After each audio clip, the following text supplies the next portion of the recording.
Hola a todos, bienvenidos a Paredro, el podcast de libros, autores y demás actores del mundo literario. Mi nombre es Camilo Hoyos y les doy la bienvenida a un gran capítulo porque tenemos con nosotros a la grandísima Margot Glantz, una de las intelectuales, escritoras, ensayistas y críticas literarias más influyentes del mundo hispano.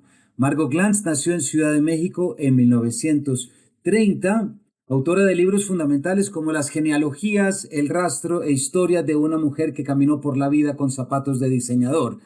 Ha sido reconocida con el Premio Nacional de Ciencias y Artes, el Premio Sor Juana Inés de la Cruz, el Premio Phil de Literatura en Lenguas Romances y con más de 90 años, 95, ya verán, sigue siendo una voz lúcida, provocadora y creo que todos tenemos mucho de qué aprender. Tomamos el libro que se publicó recientemente en Laguna Libros que se llama Saña, un conjunto de apuntes obsesivos que rastrea las formas del rencor, la inquina y la rabia desde el Génesis y traza un recorrido por el Holocausto, la pintura del siglo XX, la música barroca, lo escatológico y también lo pop. Es un libro en el cual Margot Glantz escudriña con una mirada perspicaz y una voz cruda el impulso humano de ensañarse, y esto nos dio pie para poder preguntarle acerca de este mundo que estamos viviendo, que nos está tocando vivir no solamente los 100 primeros días de Trump, sino cambios de liderazgo, cambios de políticas, todo lo que está ocurriendo. La llamamos para poder preguntarle y que nos intentara, si es que es posible esto, aclarar un poco. Recuerden que este capítulo viene gracias a nuestra alianza con Confama. Confama, 50 años tendiendo puentes entre los tiempos. Sin mayores preámbulos, bienvenidos. Margot, en primer lugar, bienvenida a Paredro. Muchas gracias, gracias por entrevistarme. Te agradezco mucho, Camilo. Te agradezco a ti por estar acá, Margot, y como te decía ahora, creo que con tu presencia este podcast mejora, así que te agradezco mucho que nos acompañes. Margot, Muchas quisiera gracias. quisiera comenzar preguntándote una cosa, Margot. Si tuvieras que encontrar un adjetivo, una emoción, una palabra que permitiera traducir lo que seguramente estás sintiendo frente a este mundo que nos está tocando en los últimos años, no quiero decir 100 días de Trump, pero sí frente a todos los cambios, ¿cuál sería esa palabra? ¿Cómo has visto o de qué te has podido aferrar para entender este mundo tan crispado y ya lo decíamos ahora, tan confuso y caótico? Mira, usaría la palabra siniestro, pero no entiendo el mundo de ahora porque hay demasiados frentes, demasiadas cosas que pasan en el mundo, y es todo al mismo tiempo. Estamos, dicen, a borde de una tercera guerra mundial. Sobre todo con Europa, que siempre les toca la guerra, pero también a nosotros en América Latina nos tocan guerritas. En fin, no sé, es muy complicado y realmente no soy profeta. Pero te cogió por sorpresa de pronto, Margo, o pensando en todo, ¿crees que ha habido una continuidad dentro de las decisiones y eventos? Mira, yo era adicta al Twitter y durante un tiempo estuve trabajando en el Twitter con el Twitter de Elon Musk. Desgraciadamente, era como una heroína, no como heroína en el sentido de héroe, sino de morfina, de adicción. Y eso me hizo cometer una cantidad de errores porque retuiteaba yo sin ton ni son textos sin leerlos, textos absolutamente siniestros que me causaron muchos problemas, en los que no comparto lo que yo hice, porque no leía lo que yo hice. Parece una explicación completamente estúpida, pero es así. Fui completamente estúpida, me dejé llevar por esa adicción feroz, estúpida y sobre todo con una adicción a un Twitter que había cambiado totalmente, que había cambiado porque estaba teñido, contaminado de Trump y de Elon Musk, ¿no?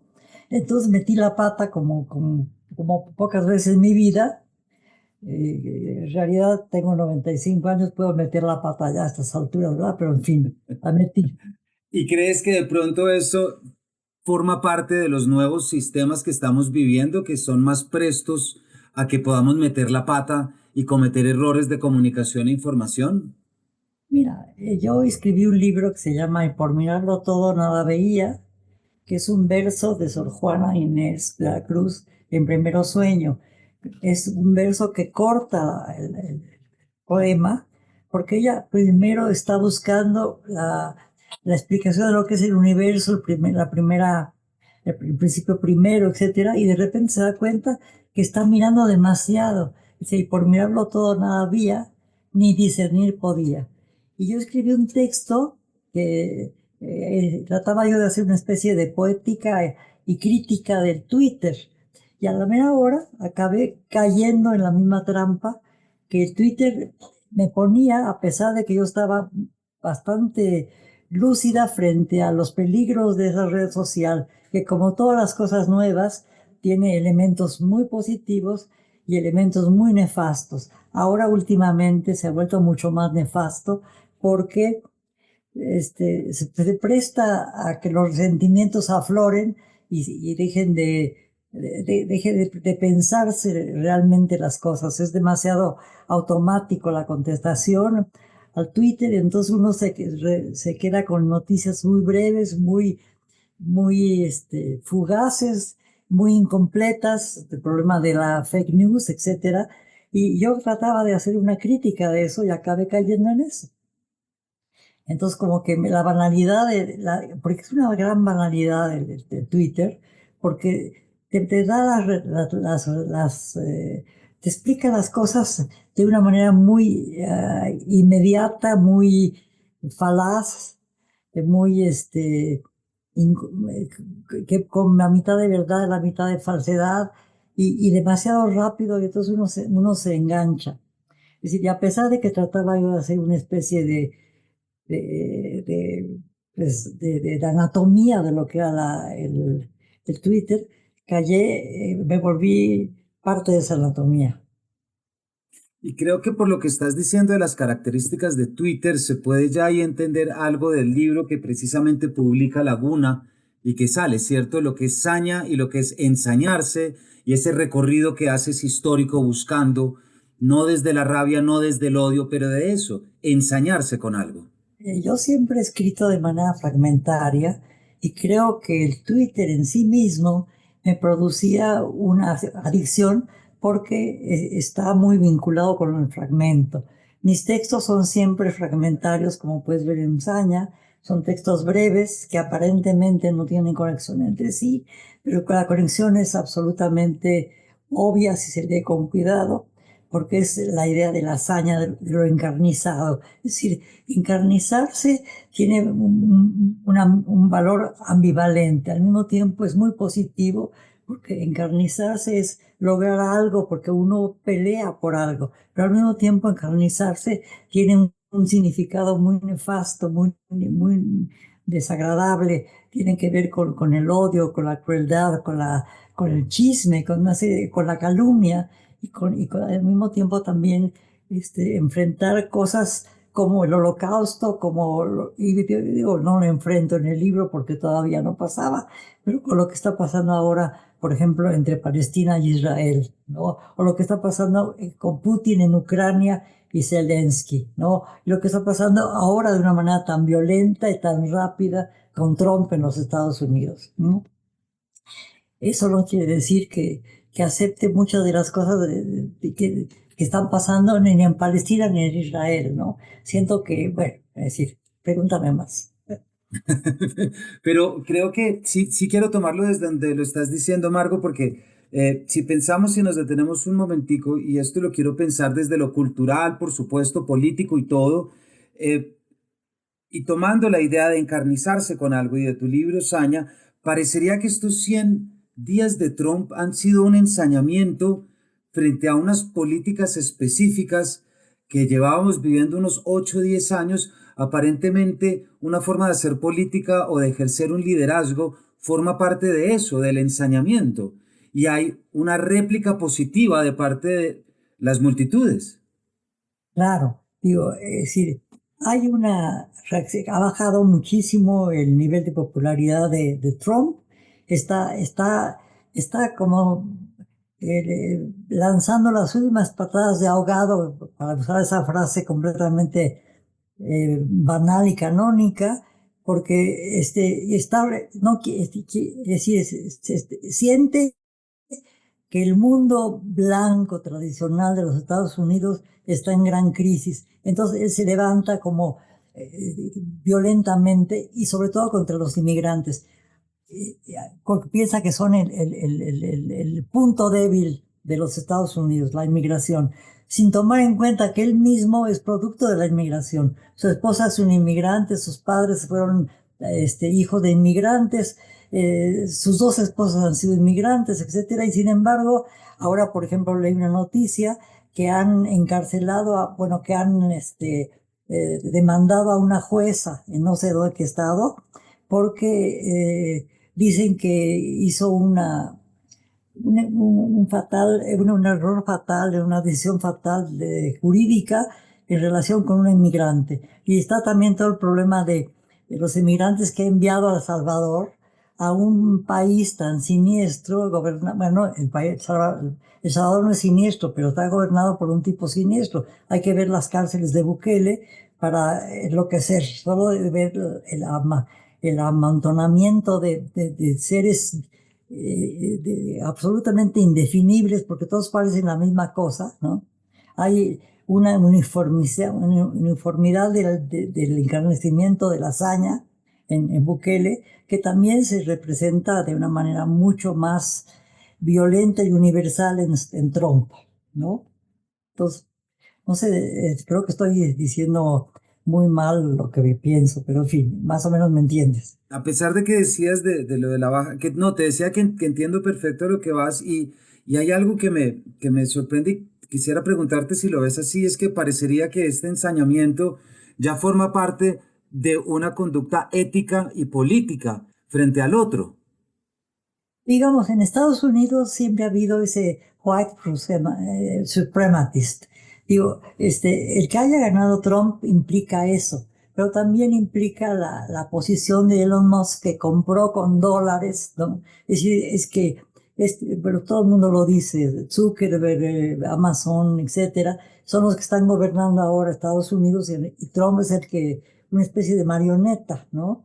Entonces, es decir, y muchas de las cosas que lee uno se advierten que Estados Unidos se está convirtiendo en un país absolutamente de la derecha, que la democracia norteamericana, como se concebía, y que siempre ha habido problemas en Estados Unidos, siempre ha habido racismo, etcétera, pero ahora es un punto crítico fundamental de lo más violento que ha habido hasta ahora, porque está totalmente descarado, como digamos, de alguna manera ya se había descarado en el 18 cuando Trump hizo esa sublevación en Washington, ¿no? Que no tuvo éxito afortunadamente, pero que volvió ahora con su nueva reelección, ¿no?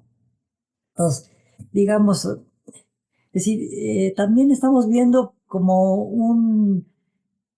no sé, me parece que Estados Unidos está dando, está acabando Estados Unidos como la gran potencia mundial, todavía lo es, pero hay muchos signos de que las cosas están yendo hacia China, ¿no? Es como mucho más, por ejemplo, uno lee que los autos eléctricos que produce Musk, Tesla, ahora son mucho más, mejor producidos en China, con una rapidez impresionante. Entonces, digamos, en ese sentido, el problema del capitalismo como que se está volcando hacia otros lugares, ¿no? No sé, está mal expresado naturalmente. No, no, Margo, para nada. Pero hay algo aquí que te quiero preguntar. Mira, muchas veces uno he hecho como con amigos charlando y decimos, será que en un podcast, en una entrevista, digámoslo más bien, o grupos de amigos y amigas se reunían de manera preocupada a hablar sobre lo que estamos hablando? ¿Será que lo mismo pasaba en 1935? ¿Será que lo mismo pasaba en el 36? Si me explico, antes de esta guerra mundial, uno se pregunta qué tanto estamos repitiendo. Mira, Me parece que hay muchas semejanzas, pero totalmente hay muchas diferencias. No contábamos con las redes sociales, con el Internet, con el Zoom. Es decir, la rapidez con que se propagan las noticias ahora no era la rapidez con que se propagaban en el 36, ¿no? Es decir, había signos muy violentos en Alemania del nazismo, ¿no? Había las persecuciones ya muy claras, eh, pero muy no tan definidas como en el 39 y luego en el 41, pero ya estaba muy claro eso. Pero sin embargo, mucha gente no sabía lo que estaba pasando, porque solo tenías las noticias por radio, sí, no sé, lo más importante era el radio, ¿no? No teníamos televisión todavía en 36, 39, ¿no? Es decir, a mí, que yo nací en el 30, hija de inmigrantes ucranianos, judíos. Para mí era como muy violento cuando veía yo algunas noticias en las películas, cuando iba al cine, y veía yo cómo iban entrando niñas judías a los campos de concentración en 41, 42, y muchas de ellas se parecían a mí. Entonces, para mí, el campo de concentración era como una pesadilla que sigue siendo una pesadilla para mí. Por ejemplo, en el Twitter, yo retuiteaba todo el tiempo el memorial de Auschwitz, porque digo, lo que está pasando ahora en Palestina y en Israel, a mí me parece que no se puede pasar por alto el hecho de que hubo un holocausto en Europa y que murieron muchísimas personas, millones de personas, y entre ellas 6 millones de judíos, y que los judíos han vivido una persecución durante 2000 años, y que le dieran un Estado. Me parece, yo estoy con el Estado de Israel, odio lo que hace Netanyahu, pero como judía sí, estoy completamente de acuerdo, no con lo que hace Netanyahu, no, pero en Israel hay muchas gentes que no están de acuerdo con eso. Ha habido manifestaciones. Por ejemplo, en México tenemos ahorita un problema muy serio porque se quiere terminar con el poder judicial. En Israel, Netanyahu quiso hacer lo mismo y hubo manifestaciones populares y lo detuvieron. En México no hemos podido detenerlo. Entonces me parece que decir, criticar violentamente, totalmente como Estado al Estado de Israel, es no tomar en cuenta que hay muchas posibilidades. Ahora, eso no significa, aunque cometí muchos errores, que no esté yo con los palestinos, pero no estoy con Hamas tampoco, ¿no? Entonces, una posición muy conflictiva, es muy difícil, y sobre todo con una tradición como la mía. Mi papá decía, era poeta, decía, una vez que me casé fuera del reino judío, me casé con un goy, con un no judío.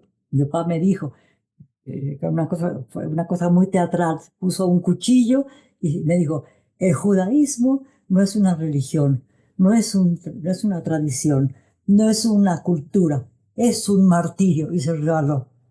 Se cayó y no le pasó nada. Pero digo, lo que era trágico se convirtió en cómico, pero mi papá tenía razón, yo estaba educada en ese mundo. Soy una judía absolutamente asimilada, soy sobre todo mexicana, pero el judaísmo, pues viví en una familia judía muy tradicional, no religiosa, pero muy tradicional, y viví también el holocausto, porque yo nací en 30 y el holocausto fue en 40 y pico, ¿no?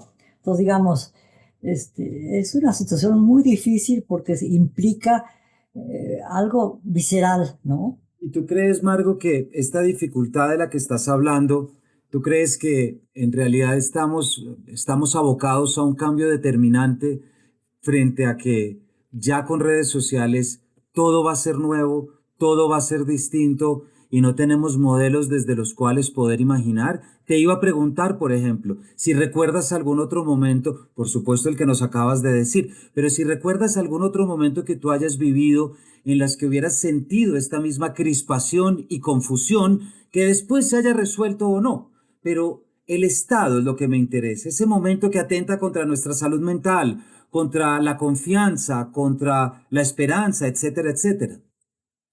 Mira, cuando yo tenía 9 años, en 39, siempre utilizo mi propia biografía, como lo ves, Saña también es una forma de autobiografía muy especial.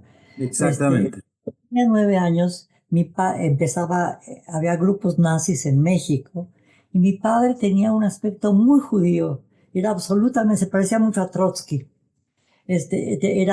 Tenía el pelo rizado, los ojos muy azules, muy blanco, tenía una barbilla en punta y usaba un bastón, era medio encorvado, entonces iba caminando por la calle y un grupo de camisas doradas, se llamaban, creo, lo asaltaron y estuvieron a punto de lincharlo.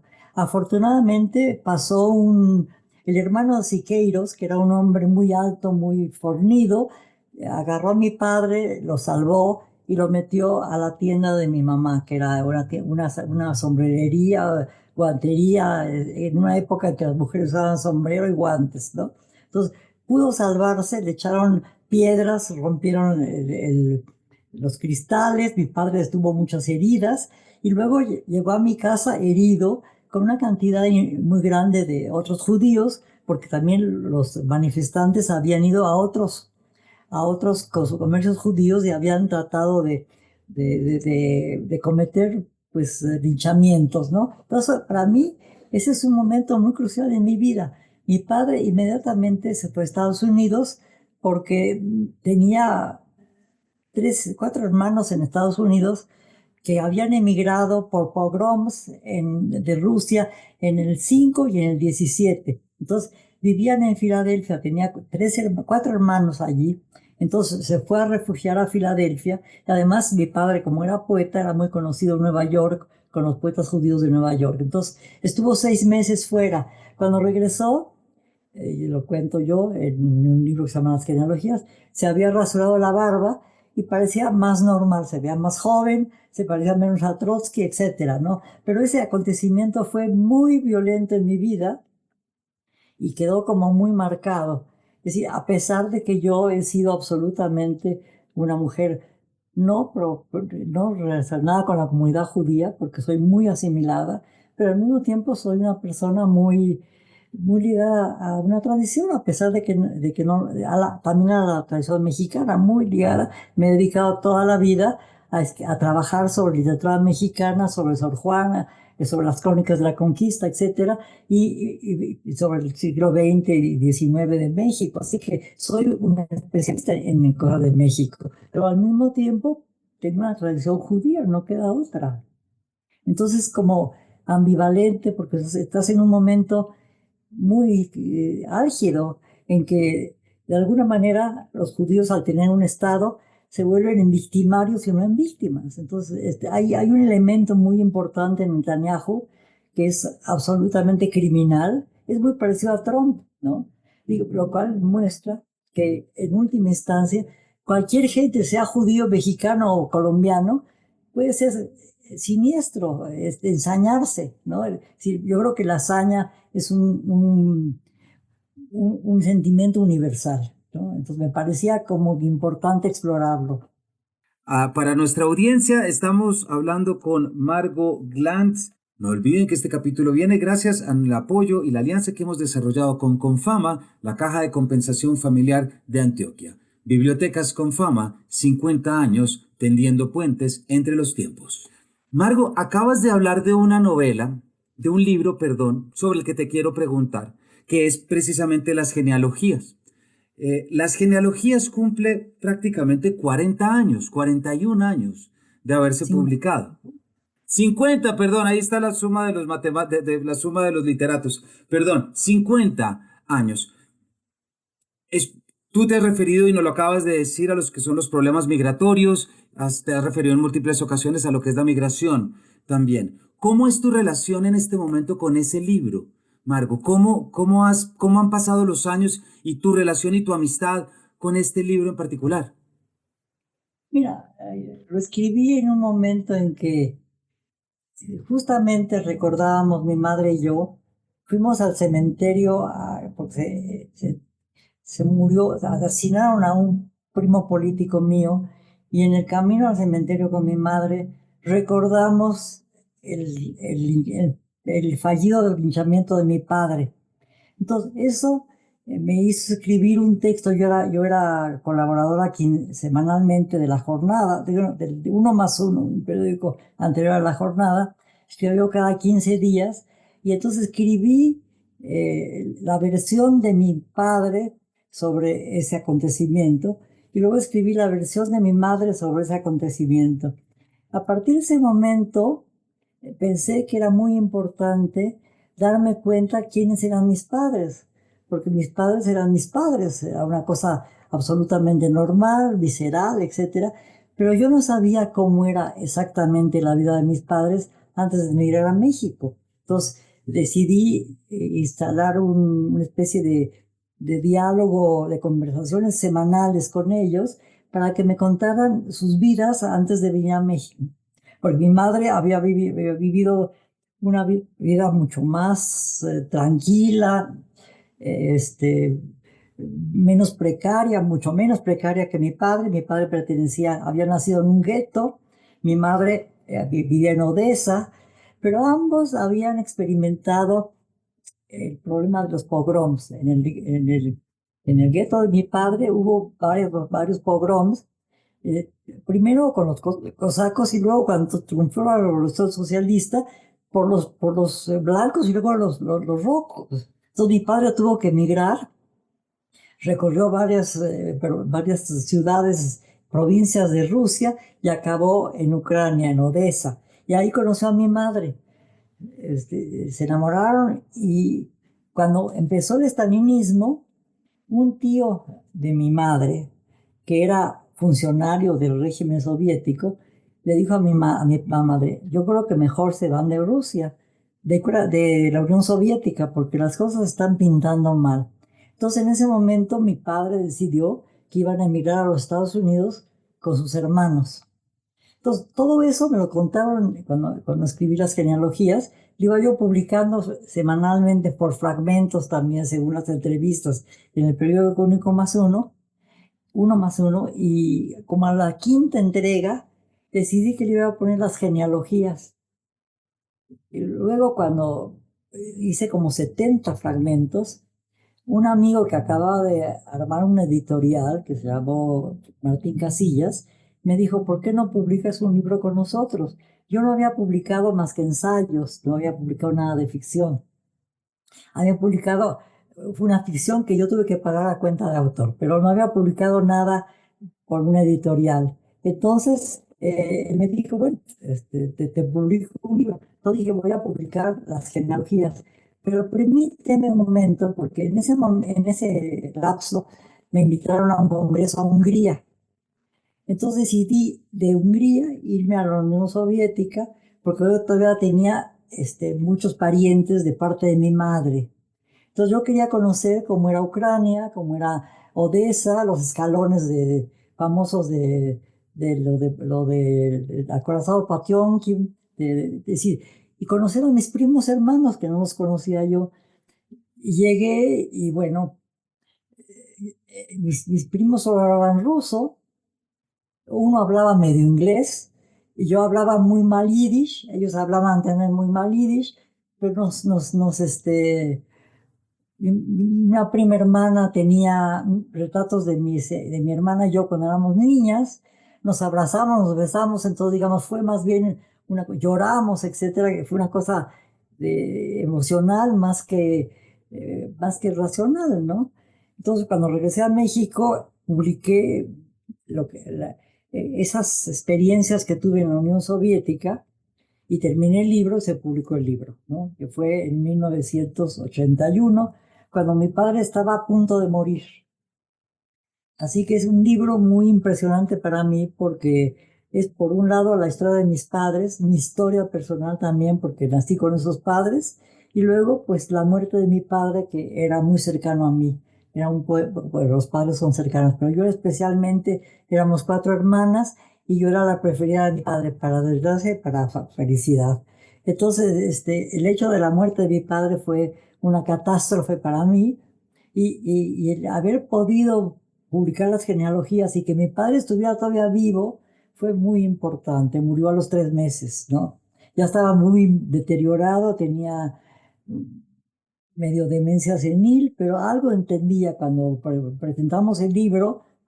Mi padre lloraba todo el tiempo, entonces porque estaba ya como anciano, ¿no? Con demencia, ¿no? Pero eso, todo eso para mí ha sido muy importante y sigue siendo un libro muy importante para mí, para mi familia, aunque toda mi familia, mis hijas, son totalmente asimiladas. No tengo ningún yerno judío.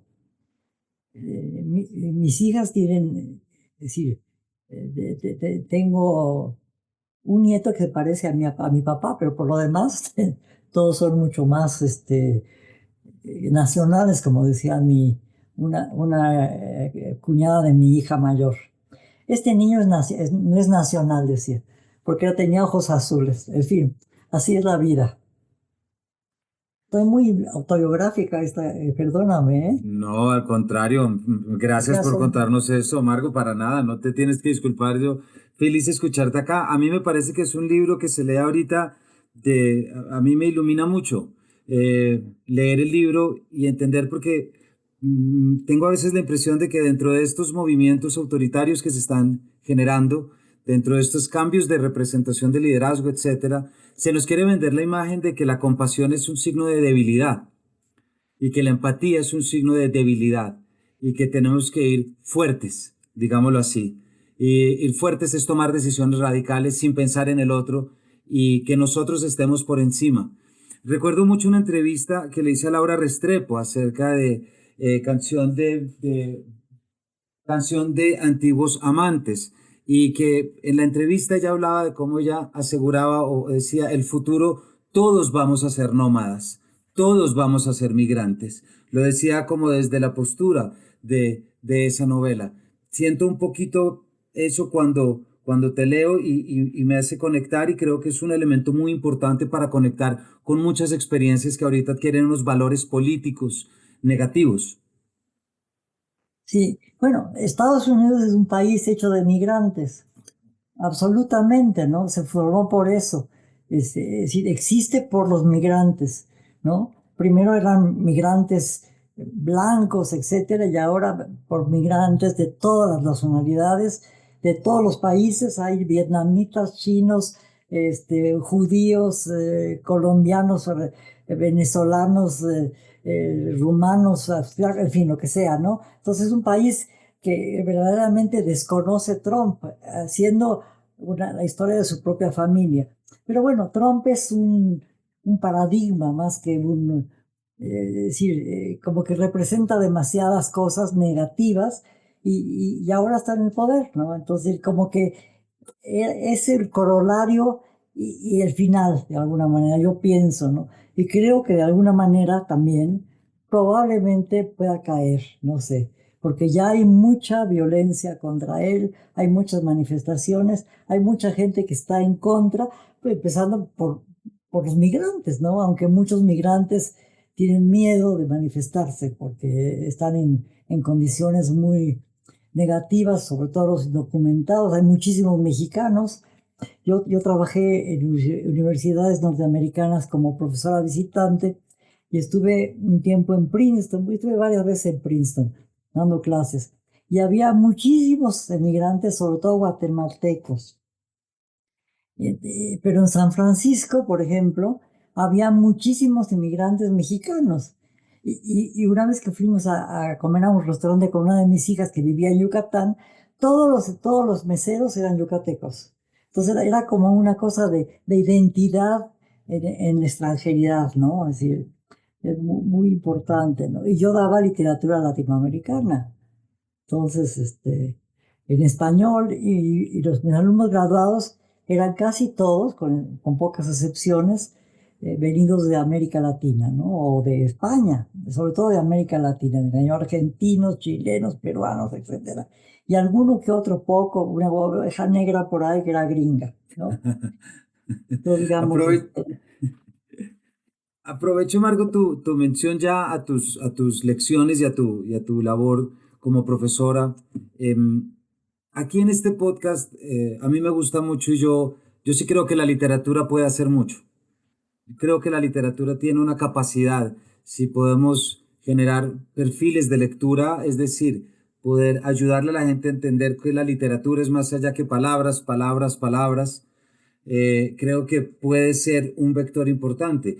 ¿Tú estarías de acuerdo en este momento, conociendo lo que ha sido la cancelación cultural y todo esto, o crees que también un acto creativo puede quedar secuestrado por este ensañamiento?